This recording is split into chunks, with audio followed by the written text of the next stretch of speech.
হযরতে বেলাল ছিলেন আশিকে রাসূল, সম্পূর্ণভাবে কোনো কমতি নাই।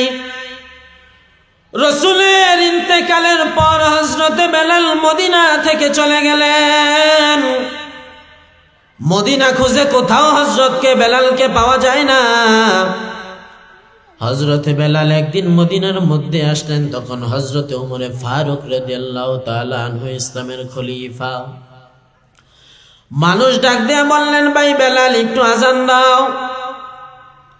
বেলাল বলে, না না, যেই শহরে নবী নাই এই শহরই তো আমি ত্যাগ করেছি। যেই শহরে নবী নাই ওই শহরে আমি বেলাল থাকবো, তা হতে পারে না। হযরতে হাসান হোসেন ঘিরে ধরলেন, ও ভাই বেলাল একটু আজান দেন, তাহলে নানার স্মৃতি মনে করতে পারবো। এবার হযরতে বেলাল মাইকের সামনে দাঁড়াইয়া আজানের যেখানে আজান দেয় সেখানে দাঁড়াইয়া হযরতে বেলাল আজান দেওয়া শুরু করলো। আল্লাহু আকবার বলে আজান দেওয়া শুরু করলো।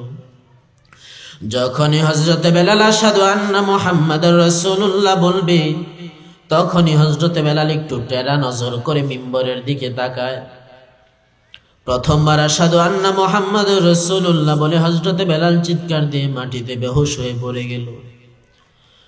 মানুষ তাকে ডেকে হুঁশ ফেরানোর পর আবার যখন আশহাদু আন্না মুহাম্মাদুর রাসূলুল্লাহ বলল, বেলাল আবার পড়ে গেল।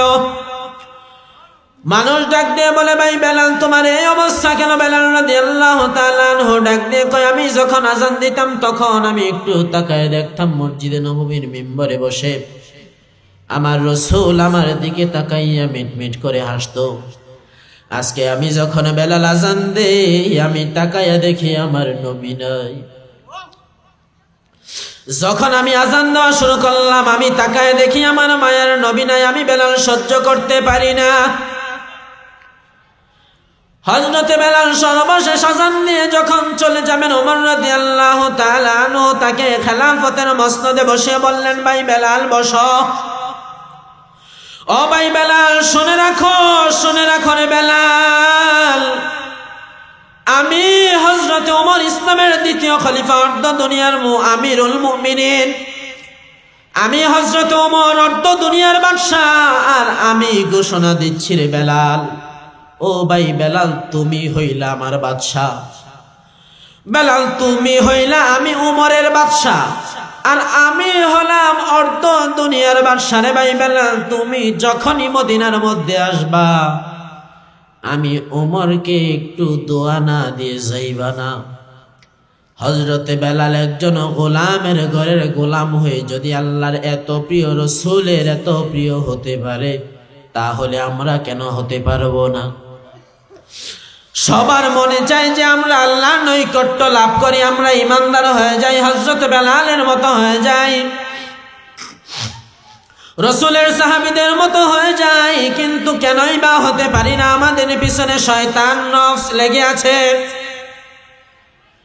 এই নফস এবং শয়তান থেকে আমাদের দূরে সরে যেতে হবে। একজন মুমিন হিসেবে তার জান্নাত সর্বশেষ গন্তব্য, এর থেকে বেশি কিছু যাওয়ার নাই। মুসলমান ইমানদার নওজোয়ান আল্লাহর গোলাম যুবক ভাই, আল্লাহ তাআলার নিয়ামত পাওয়ার পর যদি সেই নিয়ামতের প্রতি তুমি কৃতজ্ঞ হইতে পারো, শুকরগুজার বান্দা হইতে পারো, আল্লাহ বলেন, বনি আদম আমি তোমার সেই নিয়ামত বাড়াইয়া দেব। আর যদি নিয়ামত পাওয়ার পর তুমি অকৃতজ্ঞ হও, না শুকরগুজারকারী বান্দা হও, আল্লাহ বলেন, রে বনি আদম আমি আল্লাহ তোমাকে ছেড়ে দেব না, বরঞ্চ শুধুমাত্রই নয় নিশ্চয় আমি আল্লাহ তোমার জন্য কঠিন আযাবের ব্যবস্থা করেছি। এই জন্য রে বান্দা তুমি যেই অবস্থায় থাকবা না কেন আমি আল্লাহর প্রতি কৃতজ্ঞ হয়ে থাকবা, তবেই তোমার কল্যাণ। ভালো আছো শুকরিয়া আদায় করো, আর তুমি মন্দে আছো বিপদে আছো ঋণগ্রস্ত তবু শুকর আদায় করো। সর্ব অবস্থায় যদি বান্দা আল্লাহর প্রতি কৃতজ্ঞশীল হয়ে সারেন্ডার করতে পারে, তবেই সে মুমিনের দিকে আগাতে পারবে। আর একজন মুমিনের জন্য দুনিয়ায় শান্তি, পরকালে চিরমুক্তি, এর থেকে বেশি কিছু চাওয়ার নাই। ঈমানের শাখা ৭৩টি, মতান্তরে ৬৩টি শাখা। এর মধ্যে সর্বনিম্ন শাখা হলো মুখে স্বীকৃতি দান করা লা ইলাহা ইল্লাল্লাহ আন্না মুহাম্মাদুর রাসূলুল্লাহ।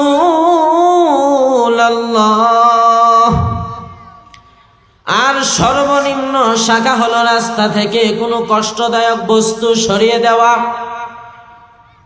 বান্দা যদি ঈমানে কামেল মুকাম্মাল হইতে চায়, তাহলে সে যেন পরিপূর্ণ আমার যে বিধান কোরআন, সেই কোরআনে সে যেন শুরু থেকে শেষ পর্যন্ত নিজের ভিতরে গেঁথে নেয়, তবেই সে মুমিন হতে পারবে। আর যদি একটি অক্ষর কোনো বান্দা অস্বীকার করে, তবে সে আর তখন ইমানদার মুসলমান থাকে না, বেঈমানের কাতারে নাম লেখায়। এবার ইমানদার হওয়ার পর আল্লাহ বলছেন, ওহে ইমানদাররা শোনো,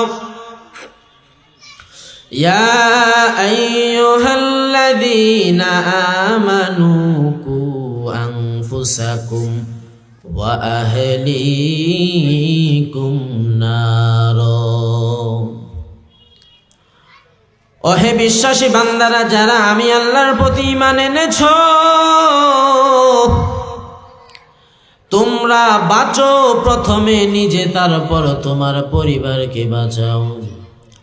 প্রশ্ন হতে পারে, ও আল্লাহ, কোন জায়গা থেকে বাঁচবো, কিসের থেকে বাঁচবো, পরিবারকে বাঁচাবো? আল্লাহ বলেন, রে বনি আদম, প্রথমে নিজে তারপর পরিবারকে জাহান্নামের আগুন থেকে বাঁচাও। ও আল্লাহ, কেন বাঁচাবো? আল্লাহ বলে, ওয়াকুদুহান নাসু ওয়াল হিজারা। কারণ জাহান্নামের ইন্ধন হবে, জাহান্নামের জ্বালানি হবে মানুষ। জাহান্নামের জ্বালানি হবে মানুষ আর পাথর। এবং মানুষকে শাস্তি দেওয়ার জন্য যে সমস্ত ফেরেশতা আল্লাহ নিযুক্ত করবেন, তারা হবে এত কঠিন, এত নির্দয়, আল্লাহ তাআলার অর্ডার ছাড়া একটা কারো কোনো কথা শুনবেন না। আল্লাহ যতটুকুই বলবে ততটুকুই শুনবে। আল্লাহ বলছেন, আলাইহা মালাইকাতুন গিলাদুন শিদাদুন লা ইয়াসুনাল্লাহ। তাদের উপর যে সমস্ত ফেরেশতারা থাকবে শাস্তি দেওয়ার জন্য, গিলাদুন শিদাদ, তারা অত্যন্ত কঠিন, নির্দয়। লা ইয়াসুনাল্লাহ মা আমারহুম ওয়া ইয়াফআলুনা মা ইউমারুন। আল্লাহ তাআলা তাদেরকে যা বলবেন তাই শুনবে, বেশি কিছু শুনবে না। আল্লাহ যেই শাস্তি বলবেন তাই দিবে, মন গড়া কোনো শাস্তি দিবে না। আর জাহান্নাম এত বড় ভয়ঙ্কর। হযরত বেলাল বলে, আমি দুনিয়ার সমস্ত শাস্তি মাথা পেতে নিতে পারবো, তবে আমি জাহান্নামের 1 সেকেন্ডের আযাব সহ্য করতে পারবো না। উমাইয়া ইবনে খালফের গোলাম ছিল হযরত বেলাল। এমন কোন শাস্তি নাই হযরত বেলালকে দেয় নাই। তারপর হযরত বেলাল বলে, না না, এটা কোনো শাস্তি না। আমি চিন্তা করে দেখলাম, দুনিয়ার শাস্তি যত কঠিনই হোক না কেন, আমি বেলাল সহ্য করলেও মৃত্যুর পর রাসূল যে বর্ণনা দিয়েছেন জাহান্নামের, চিন্তা করে দেখলাম ওই জাহান্নামের 1 সেকেন্ডের আযাব আমি বেলাল সহ্য করতে পারবো না। বেলাল কেমন সাহাবী ছিল, কেমন ছিল তার ঈমান! হযরত বেলাল এমন একজন সাহাবী, রাসূল মেরাজে যাওয়ার পর ঊর্ধ্বগমন করে যখন সর্বশেষ চলে গেলেন উপরে, জান্নাত জাহান্নাম রাসূল দেখলেন। জান্নাতে যাওয়ার পূর্বে রাসূলের আগে কে যেন জান্নাতে হাঁটে। রাসূল ভালো করে খেয়াল করে দেখলেন, আমার আগে তো হযরতে বেলালের পায়ের জুতার শব্দ শুনতে পাচ্ছে। দুনিয়ায় এসে রাসূল বললেন, ভাই বেলাল এমন কি আমল করো রে বেলাল, আমি জান্নাতের মধ্যে প্রবেশ করার আগে তোমার জুতার পায়ের শব্দ শুনেছি। হযরতে বেলাল বলে, ওই সত্তার কসম যেই সত্তার হাতে আমার প্রাণ, এমন কোন আমল আমি করি নাই রে ইয়া রাসূলুল্লাহ যা আপনি শিখাইছেন তা ব্যতীত। তবে একটা বেশি আমল আমি সেটাই করি, সেটা হলো আমি যখনই ওযু করি, ওযু করতে দেরি 2 রাকাত তাহিয়াতুল ওযু নামাজ আদায় করতে দেরি করি না। রাসূল বলেন, ভাই বেলাল এই আমল তুমি ছাড়বা না। বেলাল রাদিয়াল্লাহু তাআলা আনহু এই আমল আর ছাড়ে নাই, মৃত্যুর আগ পর্যন্ত এই আমল করেছেন। যখনই তিনি ওযু করতেন তখনই তিনি 2 রাকাত তাহিয়াতুল ওযু আল্লাহ সন্তুষ্টির জন্য 2 রাকাত নামাজ আদায় করতেন। আজকে মুসলমান তাহিয়াতুল ওযু দূরে থাক, 5 ওয়াক্ত নামাজ তো দূরে থাক, জুমার নামাজেও রাস্তাঘাটে দেখা যায়। এমন হলে চলবে না। আমাদেরকে পাক্কা ঈমানদার যদি হতে চাই তাহলে সর্বপ্রথম যেই জিনিস তা হলো নামাজ আদায় করা লাগবে। আল্লাহর দ্বীন রাসূলের আনা শরীয়ত সম্পূর্ণভাবে যদি মানতে পারি তবেই দুনিয়াতে শান্তি এবং পরকালে চিরমুক্তি আমরা পাব। যদি ইসলামের শরীয়তের বাহিরে চলে যাই দুনিয়ায় শান্তি পাবো না, পরকালেও চিরমুক্তি পাবো না। হযরতে বেলাল রাদিয়াল্লাহু তাআলা আনহুর মতো ঈমান আনা লাগবে। ঈমান আনা লাগবে হযরতে আবু বকর রাদিয়াল্লাহু তাআলা আনহুর মতো, ইসলামের খলিফা হযরতে ওমর ফারুক রাদিয়াল্লাহু তাআলা আনহুর মতো, হযরতে উসমান রাদিয়াল্লাহু তাআলা আনহুর মতো, হযরতে আলী রাদিয়াল্লাহু তাআলা আনহুর মতো, রাসূলের সাহাবীদের মতো। এমন ভাবে যদি পরিপূর্ণভাবে ঈমান আনতে পারি তবে আমরা সফল হতে পারব। হযরতে বেলাল রাদিয়াল্লাহু তাআলা আনহু তিনার জিহ্বাটা একটু ছোট ছিল, তিনি আশহাদু বলতে পারতেন না, আসহাদু শোনা যেত। সাহাবীরা আরজ করিলেন, ইয়া রাসূলুল্লাহ আপনি মসজিদের ইমাম হযরতে বেলাল মুয়াজ্জিন, বেলালের আযান তো শুদ্ধ হয় না। ওগো নবীজি, বেলালকে বাদ দিয়ে মদিনার মধ্যে আরো ভালো ভালো সুরের অধিকারী মুয়াজ্জিন আছে, তাদের কাউকে নিযুক্ত করেন। হযরতে বেলালকে যখন সাহাবে কেরাম চায় না, রাসূল এশার নামাজ পড়ে বললেন, ভাই বেলাল, ও ভাই বেলাল, তোমার ফজরের সময় থেকে আর আযান দেওয়া লাগবে না, নতুন মুয়াজ্জিন নিয়োগ দেওয়া হয়েছে। হযরতে বেলাল রাদিয়াল্লাহু তাআলা আনহু একটা মুস্কি হাসি দিয়ে ঘরের মধ্যে চলে গেলেন, কিছুই বললেন না। এবার হযরতে বেলাল রাদিয়াল্লাহু তাআলা আনহু গিয়া নামাজের মধ্যে দাঁড়াইয়া প্রথম রাকাত স্বাভাবিকভাবে শেষ করলেন। দ্বিতীয় রাকাতের মধ্যেও স্বাভাবিকভাবে নামাজে দাঁড়াইলেন, কেরাত পড়লেন, রুকু করলেন, প্রথম সিজদা দিলেন। তারপর যখন দ্বিতীয় সিজদার মধ্যে হযরতে বেলাল গেল, এবার সিজদা থেকে আর হযরতে বেলাল ওঠে না। হযরতে বেলাল রাদিয়াল্লাহু তাআলা আনহু সিজদার 3টি তাসবিহ পড়িয়ে এবার আল্লাহর কাছে অভিযোগ শুরু করল, রে দয়ার মালিক, আমার চেহারা এত কালো, আমি গোলামের ঘরের গোলাম, আমি ইচ্ছা করে হই নাই, তুমি বানাইছো। এমন কালো আমি নিজে আলকাতরা মাখি নাই, নিজে হই নাই, বরং তুমি তো বানাইছো। ও আল্লাহ, আমার নাকটা বোচা তুমি বানাইছো, কানের লতিটা আমার ঝোলা আমি বানাই নাই, এই কানের লতি ঝোলা তুমি বানাইছো, চুলগুলো এলোমেলো তুমি বানাইছো, দাঁতগুলো একটা এক এক রকম স্বাভাবিক না তাও তুমি বানাইছো, জিহ্বা ছোট তুমি বানাইছো। আশহাদু বলতে পারি না, সাধু শব্দ এসে যায়, আমি ইচ্ছা করি করি নেই, তুমি এমন বানাইছো। আর মসজিদে নববীর মধ্যে নবীজি নামাজ পড়ায় আর আমি আজান দেই, ওইখানে আসাদু না বলতে পারায় আসাদু চলে আসা ইচ্ছা করে করি না। এটাই যদি আমার দোষ হয় রে আল্লাহ, তোমার কাছে বিচার দিলাম, তুমি উত্তম ফয়সালা দান করো। এইভাবে হযরতে বেলাল সারা রাত নামাজের মধ্যে কাটাইয়া দিল। সকাল হয়ে গেল, নতুন মুয়াজ্জিন এসে মসজিদে নববীর মধ্যে দাঁড়াইয়া এবার আজান শুরু করল। আল্লাহু আকবার, আল্লাহু আকবার। আজান শেষ হয়ে গেল, রাসূল সহ সমস্ত সাহাবী নামাজের জন্য চলে এলো। ওই সময় কিন্তু ঘড়ি নাই, তবে নির্দিষ্ট একটা জিনিস দেখে তারা নামাজের সময় নির্ধারণ করত।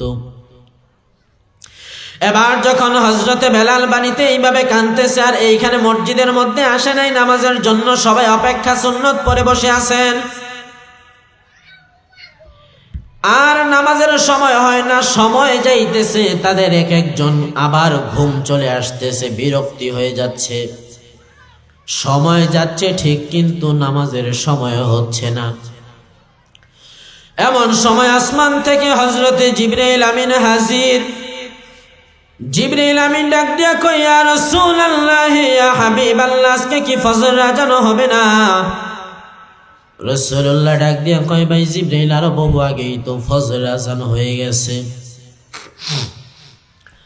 যেই বেলালের আজান শুনে আসমানের সমস্ত ফেরেশতারা নামাজ পড়তো, যেই বেলালের আজান আল্লাহর সপ্তম আসমানের উপর চলে যাইতো, ওই বেলাল কি আজান দেয় নাই? সমস্ত ফেরেশতারা বসে আছে, বেলালের আজান শুনে নামাজ পড়বে না, না, বেলালের আজান তো যায় নাই। রাসূল বলে, যাইবে কিভাবে? বেলাল তো আজান দেয় নাই, নতুন মুয়াজ্জিন নিয়োগ দেওয়া হয়েছে। হযরতে জিবরাইল ডাক দিয়া কই, ইয়া রাসূলুল্লাহ, ইয়া হাবিবাল্লাহ, মদিনার নবী, আল্লাহ জানাইছেন নবীজি, এই মুহূর্তে আজকে ফজরের আজান যদি হযরতে বেলাল না দেয়, কিয়ামত হয়ে যাবে, মানুষ সব মারা যাবে, দুনিয়ার সমস্ত পশু পাখি সবাই মারা যাবে, দুনিয়া চলতে থাকবে, মানুষের জীবন চলে যাইতে থাকবে, সবই ঠিক থাকবে, কিন্তু আল্লাহ জানাইছে বেলাল আজান না দিলে আর কোনোদিন দুনিয়ার আকাশ ফরসা হবে না। এবার রাসূল সাহাবীদেরকে পাঠাইলেন, যাও যাও বেলালকে ডাক দাও। হযরতে বেলালকে গিয়ে বললেন, ও ভাই বেলাল, আয় আয় মসজিদে নববীর মধ্যে আয়, আজান দেওয়া লাগবে। বেলাল বলে, আজান তো হয়েছে। না না, আমি মসজিদে যাব না, আমি বাসার মধ্যে নামাজ আদায় করে নেব। কয়, ভাই বেলাল, আমরা বলতেছি না, রাসূল পাঠাইছে, তোমাকে সালাম জানাইছে। এবার যখন বলছে রাসূল জানাইছে, রাসূল ডাকছে বেলাল, এক ধরে মসজিদে নববীর মধ্যে গিয়ে হাজির। ইয়া রাসূলুল্লাহ, কি বলেন? বলে, ভাই বেলাল আজান দাও। যেই মাত্র বেলাল রাদিয়াল্লাহু তাআলা আনহু আজান দিল, দুনিয়ার আকাশ আস্তে আস্তে ফর্সা হইতে শুরু করলো। বেলাল বলে, ওই সত্তার হাতে আমার প্রাণ, তার কসম, যদি রাসূল আমাকে না ডাকতো, আমাকে সালাম না জানাইতো, তাহলে ওই দিন হয়তো আমি বেলাল আর আজান দিতাম না, আমি আমার বাসা থেকে বের হতাম না, দুনিয়া কিয়ামত হয়ে যেত, দুনিয়ার মধ্যে আর কোনোদিন ফরসা হইত না। হযরতে বেলাল একজন হাবশী গোলাম ছিল, যিনি জন্মগতভাবে বংশানুক্রমে গোলাম। এই জন্য রিকশাওয়ালা, ফেরিওয়ালা, ভ্যানওয়ালা সমস্ত মানুষ যারা আছেন, আল্লাহর ওলি হইতে গেলে টাকাওয়ালা হওয়া লাগে না। আল্লাহর ওলি হইতে যদি টাকাওয়ালা হওয়া লাগতো, তাহলে হযরতে বেলাল আল্লাহর ওলি হইতে পারতো না। হযরতে বেলাল ছিলেন আশিকে রাসূল, সম্পূর্ণভাবে কোনো কমতি নাই। রাসূলের ইন্তেকালের পর হযরতে বেলাল মদিনা থেকে চলে গেলেন। মদিনা খুঁজে কোথাও হযরতকে বেলালকে পাওয়া যায় না। হযরতে বেলাল একদিন মদিনার মধ্যে আসলেন, তখন হযরতে ওমরে ফারুক রাদিয়াল্লাহু তাআলা আনহু ইসলামের খলিফা। মানুষ ডাক দিয়ে বললেন, ভাই বেলাল একটু আজান দাও। বেলাল বলে, না না, যেই শহরে নবী নাই এই শহরই তো আমি ত্যাগ করেছি। যেই শহরে নবী নাই ওই শহরে আমি বেলাল থাকবো, তা হতে পারে না। হযরতে হাসান হোসেন ঘিরে ধরলেন, ও ভাই বেলাল একটু আজান দেন, তাহলে নানার স্মৃতি মনে করতে পারবো। এবার হযরতে বেলাল মাইকের সামনে দাঁড়াইয়া আজানের যেখানে আজান দেয় সেখানে দাঁড়াইয়া হযরতে বেলাল আজান দেওয়া শুরু করলো। আল্লাহু আকবার বলে আজান দেওয়া শুরু করলো। যখনই হযরতে বেলাল আশহাদু আন্না মুহাম্মাদুর রাসূলুল্লাহ বলবে, তখনই হযরতে বেলাল একটু টেরা নজর করে মিম্বরের দিকে তাকায়। প্রথমবার আশহাদু আন্না মুহাম্মাদুর রাসূলুল্লাহ বলে হযরতে বেলাল চিৎকার দিয়ে মাটিতে বেহুশ হয়ে পড়ে গেল। মানুষ তাকে ডেকে হুঁশ ফেরানোর পর আবার যখন আশহাদু আন্না মুহাম্মাদুর রাসূলুল্লাহ বলল, বেলাল আবার পড়ে গেল। মানুষ ডাক দিয়ে বলে, ভাই বেলাল তোমার এই অবস্থা কেন? বেলাল রাদিয়াল্লাহু তাআলা আনহু ডাক দিয়ে কয়, আমি যখন আজান দিতাম তখন আমি একটু তাকায় দেখতাম মসজিদে নববীর মিম্বরে বসে আমার রাসূল আমার দিকে তাকাইয়া মিটমিট করে হাসতো। আজকে আমি যখন বেলাল আজান দেই আমি তাকাইয়া দেখি আমার নবী নাই। যখন আমি আজান দেওয়া শুরু করলাম আমি তাকায় দেখি আমার মায়ের নবী নাই। আমি বেলাল সহ্য করতে পারি না। হযরতে বেলাল সর্বশেষ আজান দিয়ে যখন চলে যাবেন, ওমর রাদিয়াল্লাহু তাআলা আনহু তাকে খেলাফতের মসনদে বসিয়ে বললেন, ভাই বেলাল বসো। ও ভাই বেলাল শুনে রাখো রে বেলাল, আমি হযরতে ওমর ইসলামের দ্বিতীয় খলিফা, অর্ধ দুনিয়ার আমিরুল মুমিনিন। আমি হযরতে ওমর, অর্ধ দুনিয়ার বাদশা। আর আমি ঘোষণা দিচ্ছি রে বেলাল, ও ভাই বেলাল তুমি হইলা আমার বাদশা। বেলাল তুমি হইলা আমি উমরের বাদশা, আর আমি হলাম অর্ধ দুনিয়ার বাদশা রে ভাই বেলাল। তুমি যখনই মদিনার মধ্যে আসবা আমি উমরকে একটু দোয়া না দিয়ে যাইবা না। হযরতে বেলাল একজন গোলামের ঘরের গোলাম হয়ে যদি আল্লাহর এত প্রিয় রাসূলের এত প্রিয় হতে পারে, তাহলে আমরা কেন হতে পারবো না? সবার মনে চায় যে আমরা আল্লাহর নৈকট্য লাভ করি, আমরা ইমানদার হয়ে যাই, হযরত বেলালের মতো হয়ে যাই,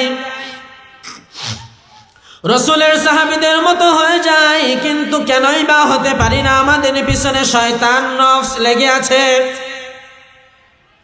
এই নফস এবং শয়তান থেকে আমাদের দূরে সরে যেতে হবে। একজন মুমিন হিসেবে তার জান্নাত সর্বশেষ গন্তব্য, এর থেকে বেশি কিছু যাওয়ার নাই। দুনিয়ার মধ্যে দলাদলির অভাব নাই, কিন্তু সর্বশেষ দল হবে দুইটা। আল্লাহ তাআলা পবিত্র কোরআনের মধ্যে জানান, ফারিকুম ফিল জান্নাতি ওয়া ফারিকুম ফিস সাঈর। সর্বশেষ দল হবে দুইটা, একটা হবে জান্নাতের রাস্তা আর একটা জাহান্নামের রাস্তা। ওই দিন আল্লাহ তাআলা মহারাগে রাগান্বিত হয়ে বলবেন, ওয়ামতাজুল ইয়াউমা আইয়ুহাল মুজরিমুন, ও জাহান্নামী বান্দারা তোমরা আলাদা হয়ে যাও, আমার মুমিন বান্দাদের সঙ্গে কোনো প্রকার জায়গা সম্পর্ক তোমাদের নেই। ওই সময় সমস্ত মানুষ থেকে জাহান্নামীরা আলাদা হয়ে যাবে।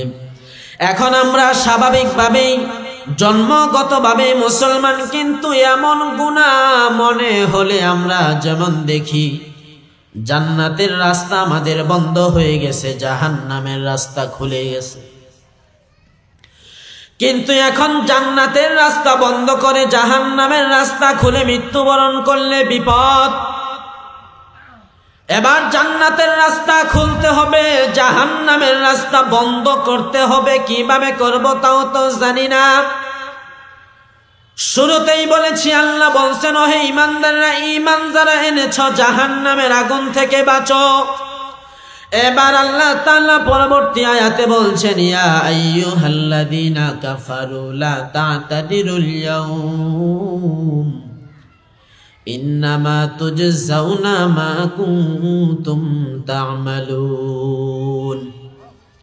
এবার কাফের যারা আছো, তোমরা তোমাদের দোষ ঢাকার চেষ্টা করো না, তোমাদের দোষগুলা তোমরা লুকানোর চেষ্টা করো না। আজকের দিনে তোমাদের কোনো ক্ষমা নেই। দুনিয়াতে যা করেছিলে তাই তোমাদেরকে আজকে বদলা দেওয়া হবে, নতুন কিছু দেওয়া হবে না।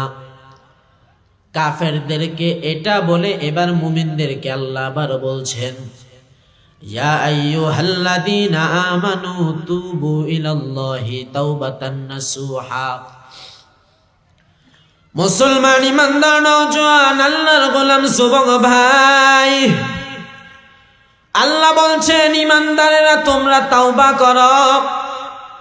কেমন তওবা করব? আল্লাহ কয় তওবাহে নাসুহা, পরিপূর্ণ খালেস খাঁটি তওবা করো।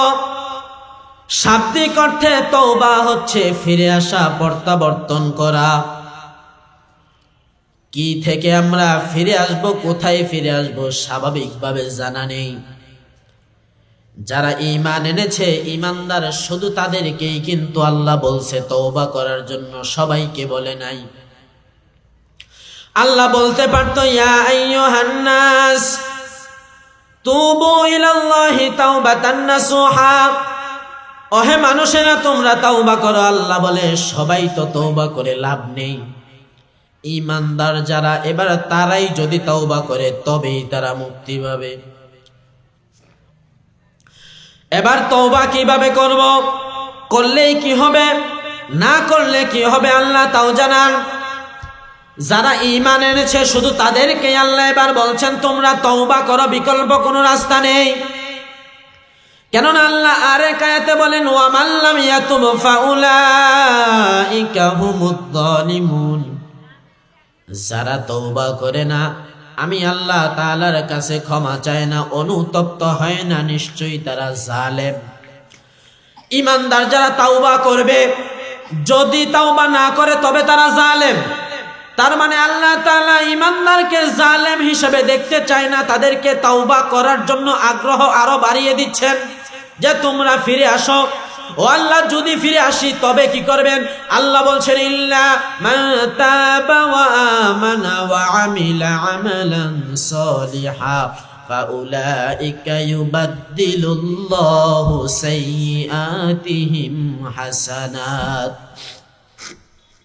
আল্লাহ বলছেন যদি তোমরা তওবা করো তাহলে আমি আল্লাহ তাআলা তোমাদের পূর্বের যত গুনাহ আছে, যে যেই পরিমাণ গুনাহ করছেন ভালো করে বুঝবেন। বয়স হয়েছে আপনার 60 কিংবা 70 কিংবা 80, এর পূর্বে যত গুনাহ করেছেন, যদি এখন খাঁটি তওবা করতে পারেন, আল্লাহ ঘোষণা দিচ্ছেন তাহলে আমি তোমাদের পূর্বের সমস্ত গুনাহ, একটা বলে নাই, সমস্ত গুনাহ আমি আল্লাহ তাআলা শুধু ক্ষমাই করব না। ও আল্লাহ, তাহলে কি করবেন? আল্লাহ বলছে সুসংবাদ নাও, যদি তোমরা তওবা করতে পারো, পূর্বের গুনাহ থেকে মাফ চেয়ে ফিরে আসতে পারো, তাহলে আমি আল্লাহ তাআলা তোমাদের পূর্বের সমস্ত গুনাহকে নেকি দ্বারা পরিবর্তন করে দিব। যেই পরিমাণ গুনাহ করছো, গুনাহ ওই পরিমাণই থাকবে, কিন্তু ওই যে গুনাহ তার উপরে একটা সিল মেরে দিব, তা হলো নেকি। যেই পরিমাণ গুনাহ করছেন ওই গুনাহটাই নেকি হয়ে যাবে। কাদেরকে আল্লাহ বলছেন? যারা ঈমানদার। বেঈমানকে তওবা করতেই বলে নাই, কারণ বেঈমানের তওবা আল্লাহ নিবে না, ঈমানদারের তওবা নিবে। এবার ঈমানদারের তওবা নিয়ে আল্লাহ শেষ করবেন না, শুধু ক্ষমাই করবে না। তওবা করে মরে যেতে পারেন, তাহলে মৃত্যুর পর কি পাবেন? বলে যদি তওবা করো তাহলে পূর্বে যত গুনাহ ছিল সমস্ত গুনাহ আমি আল্লাহ তাআলা তোমাদের মাফ করে দিব। হযরতে দাহিয়াতুল কলবি রাদিয়াল্লাহু তাআলা আনহু যখন রাসূলের কাছে গিয়ে বসলেন, বললেন, ইয়া রাসূলুল্লাহ, আমি ঈমান আনতে চাই। রাসূল বললেন, ঈমান আনবে, ভালো কথা, পাক পবিত্র হয়ে আসো। দাহিয়াতুল কলবি রাদিয়াল্লাহু তাআলা আনহু বলেন, এত সহজে ঈমান আনবো না, কেন আনবা না? বলে এত পরিমাণ গুনাহ করছি, আমার তো মনে হয় আল্লাহ তাআলা মাফ করবেন না। যদি মাফ না করেন তাহলে তো মুসলমান হয়ে নামাজ রোজা করে কোনো লাভ নেই, আরো কষ্ট করতে হবে। যদি মাফ করে আপনি ঘোষণা দেন তাহলে আমি ঈমান আনবো।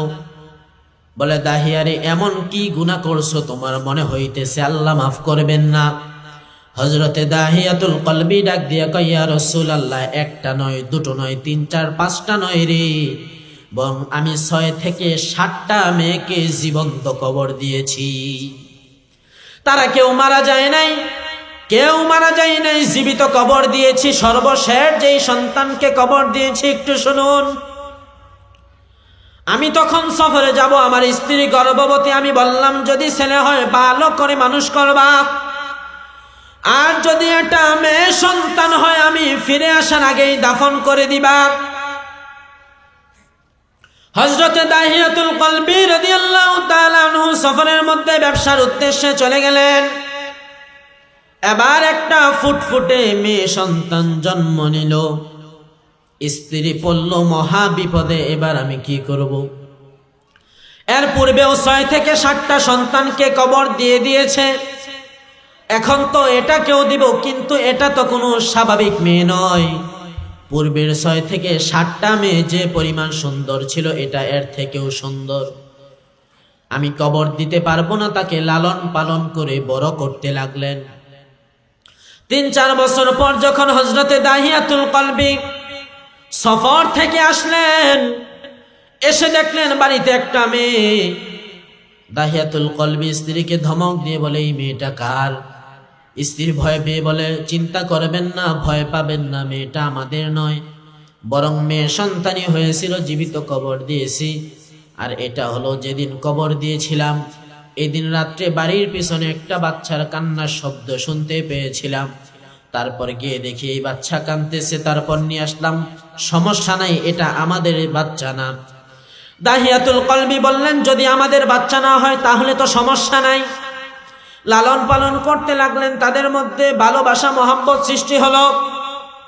পিতা মেয়ের মধ্যে সম্পর্ক। এবার বাবা বললেন, এখন যদি সত্য বলে দিই মনে হয় কিছু হবে না। বললেন, গো স্বামী, একটা কথা শোনেন, রাগ করবেন না। বলেছিলাম যে এটা আমাদের মেয়ে না, কিন্তু সত্য বলতে এটাই আমাদের মেয়ে। হযরতে দাহিয়াতুল কলবি এমন নির্দয়, এবার স্ত্রীর হাত থেকে মেয়েটাকে নিয়ে নানু বাড়ির কথা বলে তাকে নিয়ে যেতে লাগলো। মরুভূমির এক সাইডে তাকে বসে গর্ত করতে লাগলো। উত্তপ্ত মরুভূমির মধ্যে দাহিয়াতুল কলবি গর্ত করতেছে, মাথা থেকে ঘাম পড়তেছে। মেয়ে দৌড়ে এসে বাবার ঘাম মুছে দেয়।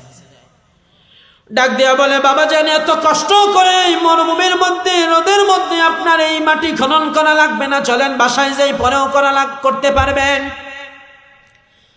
দাহিয়াতুল কলবি মেয়েকে কোলে নিয়ে ওই জায়গায় আবার বসিয়ে রেখে আসলেন। বললেন, তুমি কথা বলো না, সমস্যা নেই।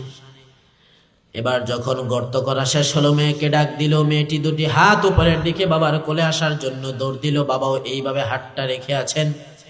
যখন মেয়ে তার হাতের মধ্যে আসলো, 2 হাতের মধ্যে ধরে কোলের মধ্যে না নিয়ে কবরের মধ্যে ধাক্কা দিয়ে ফেলে দিয়ে তাকে মাটি দেওয়া শুরু করলো।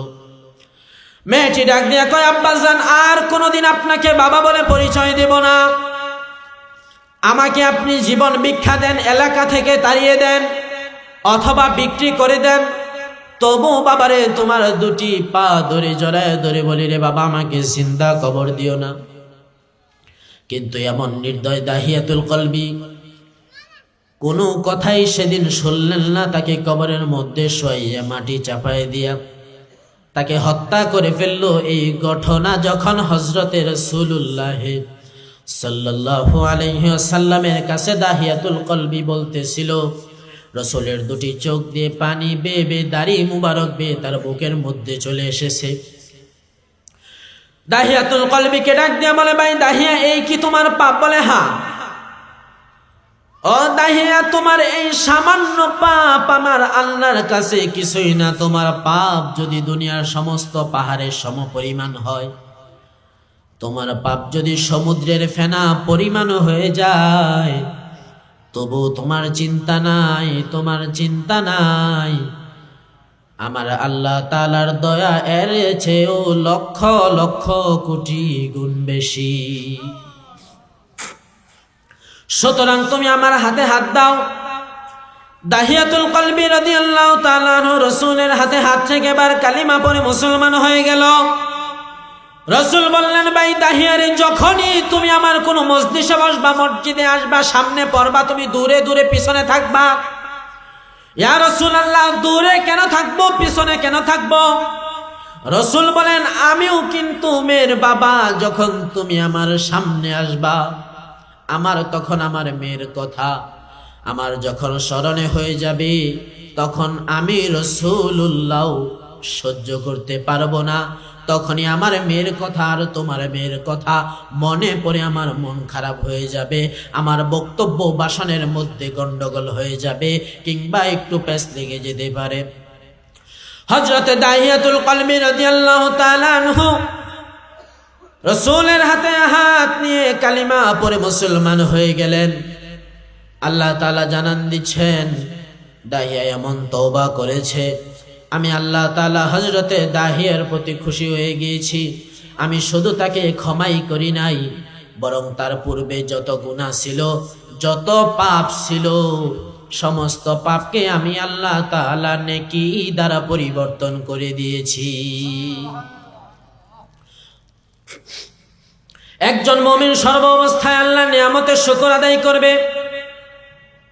আল্লাহ তাআলা আমার তওবা যেন কবুল করে, এই জন্য আল্লাহ তাআলার প্রতি সর্ব অবস্থায় আমাদের তওবা করা লাগবে। এইভাবে বলেন, আলহামদুলিমান কদ্দারা খায়রাও ওয়া খাবালা ওয়াশ শুকরু লিমান সাওয়ারা হুসনাও ওয়া জামালা ফারদুন সামাদুন আন সিফাতিল খালক বারিউ রব্বুন আযালিয়ুন খালাকাল খালকা কামালা লা যিদ্দা ওয়ালা নিদ্দা ওয়ালা হাদ্দা লিমাওলা আল আনা কামা কানা ওয়ালাম ইয়াবকা যাওয়ালা আল আনা কামা কানা ওয়ালাম ইয়াবকা যাওয়ালা।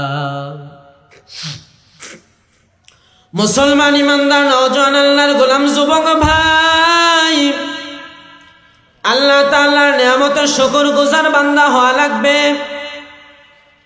আল্লাহ তাআলার প্রতি পরিপূর্ণভাবে ঈমান আনা লাগবে।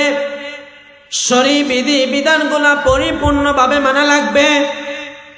এবার আমাদেরকে দুনিয়ার মধ্যে চলতে ফিরতে যে সমস্ত গুনাহ হয়েছে, এই সমস্ত গুনাহ থেকে তাওবা করতে হবে। এবার তাওবা কিভাবে করব?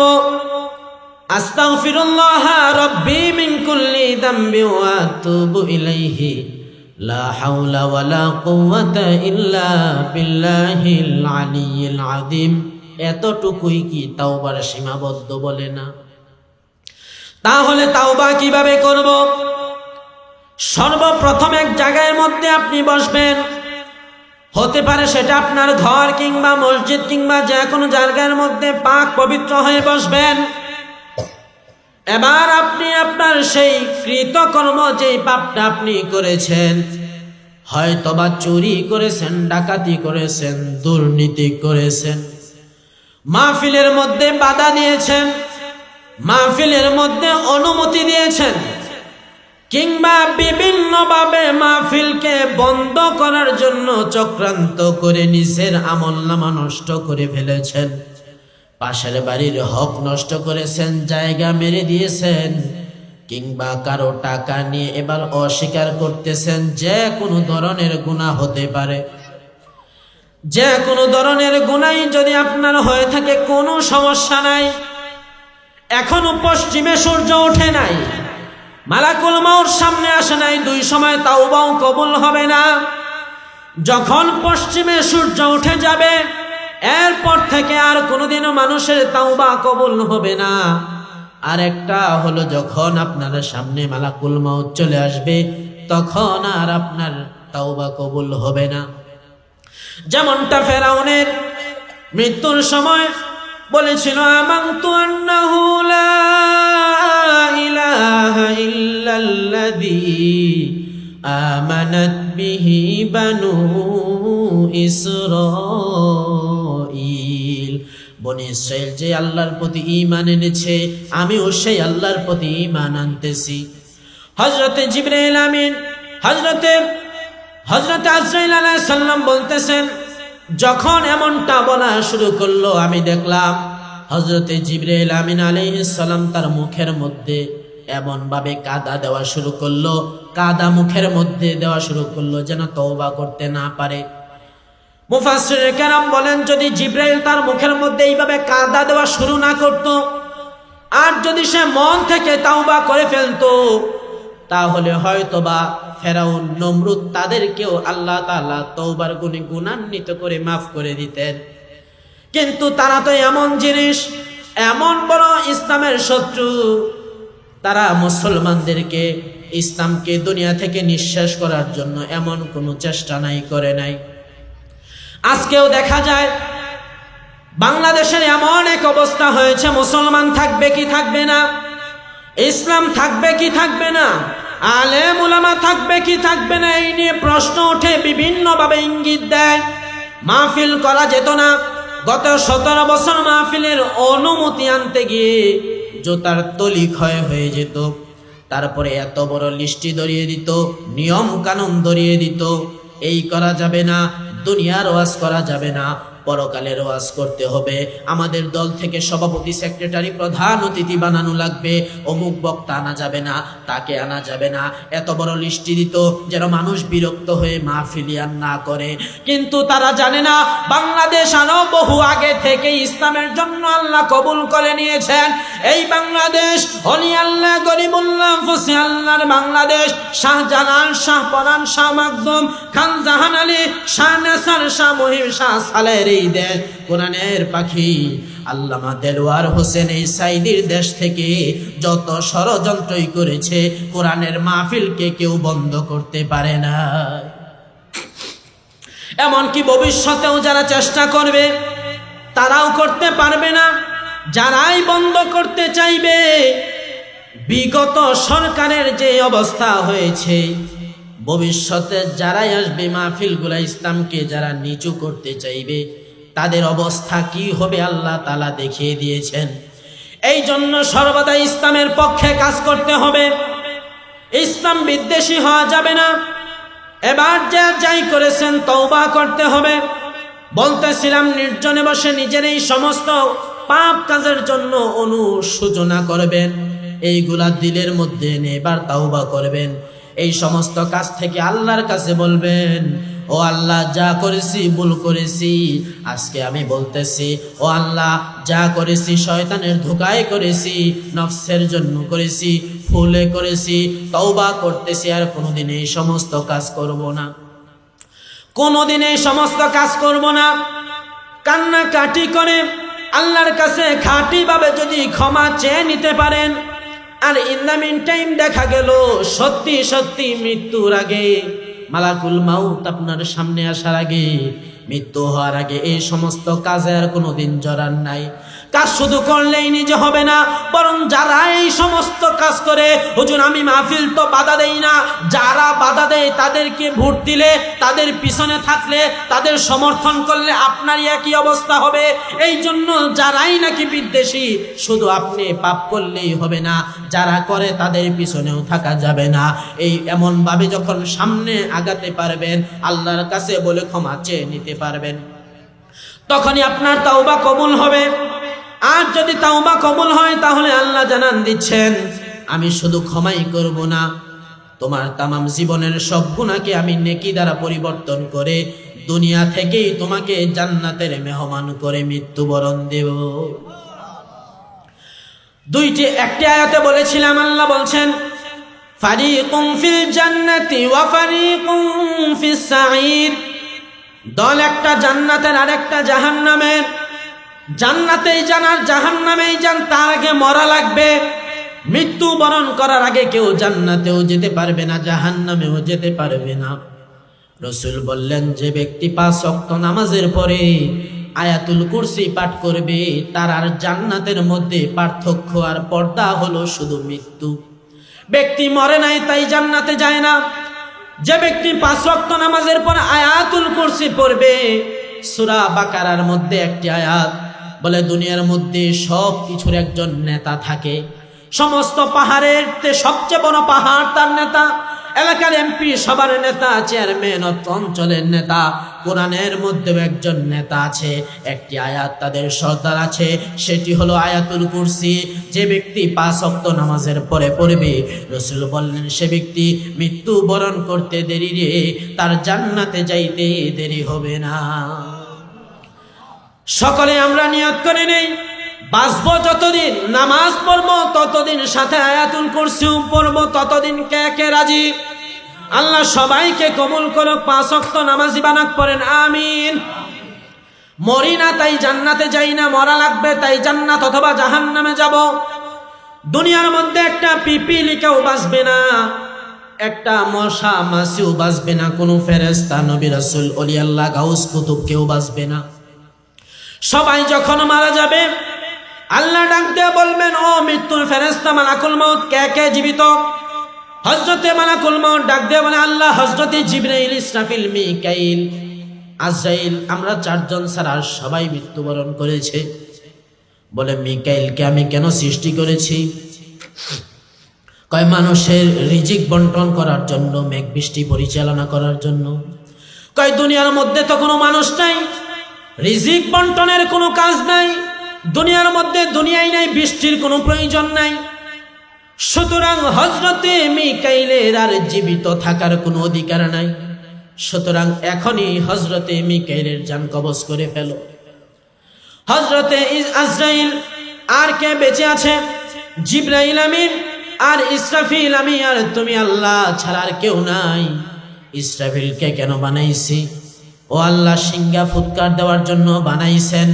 সিংহা ফুৎকার দিছে, বলে হা, সিংহা ফুৎকার দিছে, দুনিয়া ধ্বংস। বলে হযরতে ইসরাফিলের কাজও শেষ, সিংহা ফুৎকার দেওয়াও শেষ, তার এখন আর বেঁচে থাকার অধিকারও শেষ। সুতরাং ইসরাফিলেরও আর বেঁচে থাকার অধিকার নাই। যাও, তুমি হযরতে ইসরাফিলের জানটাও কবজ করে ফেলো। এবার কে বেঁচে আছে? ও আল্লাহ, পৃথিবীর সমস্ত কিছুর স্রষ্টা স্বয়ং আপনি বেঁচে আছেন, আর জিবরাইল আর আমি মৃত্যুর ফেরেশতা হযরতে আজরাইল বেঁচে আছি। আল্লাহ বলবেন, ও মৃত্যুর ফেরেশতা মালাকুল মউত, তোমাকে কেন বানাইছি? বলে, জান কবজ করার জন্য। রাসূল বলেন, মানুষের জান কবজ করা এত কঠিন? জীবন্ত বকরি জবাই না করে যদি তার শরীর থেকে চামড়াগুলো উঠিয়ে নেওয়া হয়, খুলে ফেলা হয়, যেই কঠিন, যেই রকম কঠিন হবে, একজন মানুষের মৃত্যু যন্ত্রণা এমন কঠিন। আমার রাসূল যখন ইন্তেকাল করেন, মালাকুল মউত অনুমতি নিয়ে আসলেন। দুনিয়ার কোনো মানুষ মৃত্যু বরণ করার সময় অনুমতি লাগে না, আমার রাসূলের কাছে অনুমতি চাইলেন। রাসূল বললেন, দাঁড়াও, হযরতে জিবরাইল আমিন আসুক। জিবরাইল আমিন আসার পর বললেন, ভাই জিবরাইল, আমি কি মৃত্যুবরণের জন্য তাকে অনুমতি দিব?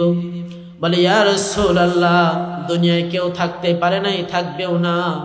আপনি চাইলে এখন থাকতে পারেন, কিন্তু আপনার সেই মালিক আমাদের পরম করুণাময় আল্লাহ আপনার সাক্ষাতের অপেক্ষায় আছে। রাসূল বললেন, যদি একদিন না একদিন মারা যাওয়াই লাগে, ইন্তেকাল করাই লাগে, দেরি কেন? যেহেতু আল্লাহ আমার অপেক্ষায় আছে। আজরাইল, তোমাকে অনুমতি দিয়ে দিলাম। এবার হযরতে মালাকুল মউত যখন জানটা কবজ করার জন্য ডান হাতে রাসূলের বুকের মধ্যে রাখলেন, রাসূল বলতেছেন, তখন আমার মনে হইতেছিল সমস্ত মদিনার যে এই বিশাল উহুদ পাহাড়, আমি রাসূলের মনে হইতেছিল ওই উহুদ পাহাড় যেন কে উঠি আমার বুকের মধ্যে রেখে দিয়েছে। আমার রাসূলের মৃত্যু ইন্তেকালের সময় তার বুকের উপর শুধু হাত রাখার সময় যদি এমন অবস্থা হয়, এই কথা বলে রাসূল বললেন, আমার জীবনেই হলো শেষ কষ্ট, এরপরে আমার আর কোনো কষ্ট নাই। ও আয়েশা রে, তুমি কেঁদো না, ফাতেমা তুমিও কেঁদো না, আমি রাসূল ইন্তেকাল করছি, চলে যাচ্ছি। রাসূল চলে গেলেন। হযরত আদম আলাইহিস সালাম, ঈসা আলাইহিস সালাম, মুসা, হারুন আলাইহিস সালাম, সুলাইমান আলাইহিস সালাম, অসংখ্য নবী রাসূল এসেছিলেন। সাহাবায়ে কেরাম, তাবিন, তাবে তাবিন, আইম্মে শরিয়ত, আইম্মে তরিকত, কুতুবুল আলম অনেকে এসেছিলেন। গাউস কুতুব কেউ বেঁচে থাকতে পারে নাই, কারণ আল্লাহ বলছেন কুল্লু নাফসিন যায়িকাতুল মাউত, দুনিয়ার প্রত্যেক প্রাণ আছে যার মৃত্যুর স্বাদ গ্রহণ করা লাগবে তার, প্রাণ নাই যার মৃত্যুর স্বাদ গ্রহণ করা লাগবে না তার। সমস্ত মানুষকে মারা যাওয়া লাগবে। এবার মৃত্যুর ফেরেশতাকে বললেন তুমি তোমার জান কবজ করো। হযরত আজরাইল আলাইহিস সালাম অবাক হয়ে গেলেন, কি বলে আমার নাকি জান কবজ করা লাগবে? হযরত আদম আলাইহিস সালাম সর্বপ্রথম মানুষ থেকে হযরতে ইসরাফিল পর্যন্ত জান কবজ করলা। মৃত্যু এত কঠিন, আমি যেই পরিমাণ মানুষের মৃত্যু দেখেছি আর কেউ দেখে নাই। আগে যদি আমি জানতাম আমি মালাকুল মউত নিজের জান নিজে কবজ করা লাগবে, তাহলে আমি মালাকুল মউত দুনিয়ার কোনো মানুষের জান কবজ করতাম না। কিন্তু কি আর করার, আল্লাহ বলছেন দেরি কেন? এবার হযরতে আজরাইল আলাইহিস সালাম নিজে নিজের বুকের ভিতরে হাত ঢুকে রূহটা যখন বের করবেন, এমন জোরে চিৎকার দিলেন, বলা হচ্ছে ওই সময় যে শব্দে, বিকট শব্দে হযরতে আজরাইল চিৎকার দিবেন, এই সময় দুনিয়া চলাকালীন সময় যদি ওই আওয়াজ দুনিয়ার মধ্যে আসতো, দুনিয়ার সমস্ত গাছপালা, তরুলতা, মানুষ, পশু, পাখি সব কিছু একদম ফেটে নিঃশ্বাস হয়ে যেত। তামাম পৃথিবী ধ্বংস হয়ে যেত। মানুষের কানের পর্দাগুলা ফেটে যেত, এমন বিকট চিৎকার দিবেন। তারপর হযরতে মালাকুল মউত যখন ইন্তেকাল করবেন, আল্লাহ বলবেন জিবরাইল কে আছে? জিবরাইল আমিন বলতেছেন আল্লাহ আপনি আর আমি ছাড়া কেউ নাই। ও জিবরাইল তুমি নিজেকে নিজে শেষ করে দাও। এবার হযরতে জিবরাইল আমিন আলাইহিস সালাম সিজদার মধ্যে পড়ে যাবেন এবং ওই সিজদার মধ্যেই তার জান কবজ হয়ে যাবে। সমস্ত মানুষ শেষ, নবী রাসূল শেষ, জিন ইনসান সহ সমস্ত ফেরেশতা কুল শেষ। দুনিয়ার রাজা বাদশাহ কেউ নাই, একমাত্র আমার আল্লাহ রাগান্বিত আমার আল্লাহ আছেন। এই জন্য ওই আল্লাহর, যে আল্লাহর শুরু নাই শেষও নাই, ওই আল্লাহ হলেন আমাদের মালিক, আমরা তার গোলাম। দুনিয়ার কোনো মানুষের আমরা গোলাম না। সমস্ত দরজা কোনো এক সময় বন্ধ হয়ে যায়, আমার আল্লাহর দরজা খোলা থাকে। এই জন্য এখনো আল্লাহর দরজা খোলা আছে। যাদের জীবনে গুনাহ হয়েছে, এমন কেউ তো নাই যে আমরা গুনাহ করি নাই। আসেন, এখনো সময় আছে, তওবার রাস্তা খোলা আছে। আল্লাহর কাছে আমরা করজোরে তওবা করি। আল্লাহ যেন আমাদেরকে তওবাহে নাসুহা মঞ্জুর করে আমাদের তামাম জিন্দেগীর সমস্ত গুনাহগুলোকে ক্ষমা করে দিয়ে আমাদেরকে জান্নাতের মেহমান করে নেয়। আল্লাহ তাআলা আমাদের সকলের তওবা কবুল করে নেন, করেন আমিন। আমাদেরকে পাক্কা ঈমানদার, সাচ্চা মুসলমান এবং পরিপূর্ণ কামেল মুমিন না হয়ে যেন মালাকুল মউতকে না পাঠায়, এই জন্য আমরা আল্লাহর কাছে দোয়া করব। আল্লাহ তাআলা আপনাদের আমাদের সবাইকে ক্ষমা করে জান্নাতি মেহমান বানাক, করেন আমিন। ওয়া আখির দাওয়ানা আনিল হামদুলিল্লাহি রাব্বিল আলামিন।